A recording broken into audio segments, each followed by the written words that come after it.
Hi everyone, in today's video, I'm going to show you how to install a plugin for Photoshop. First, download the Photoshop plugin you want to install. You can find plugins on the Adobe Creative Cloud Marketplace or on third-party websites, and some of them are free, while others may need to be purchased. Check if the plugin comes with its own installer or if it is in a compressed folder like zip or RAR. Next, extract the plugin files from the compressed folder.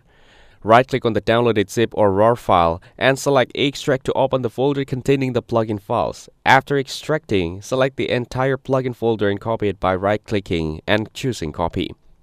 Then, open the Adobe Photoshop Plugins folder on your computer.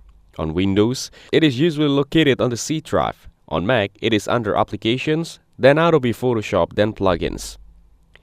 Paste the copied plugin folder inside the plugins folder by right-clicking and selecting Paste. After that, launch Adobe Photoshop. If Photoshop is already open while pasting the plugin, close it completely and reopen it so it can recognize the new plugin. When Photoshop is open, test the plugin to make sure it is worked properly. For example, if you installed the brush plugin, open the brush tool and check the new styles. If it is an effect or filter plugin, apply it to an image to confirm it is installed correctly. Now, the new Photoshop plugin is ready to use and fully function. If this video helped you, make sure to like the video and subscribe to the channel. Thanks for watching, and I'll see you in the next video.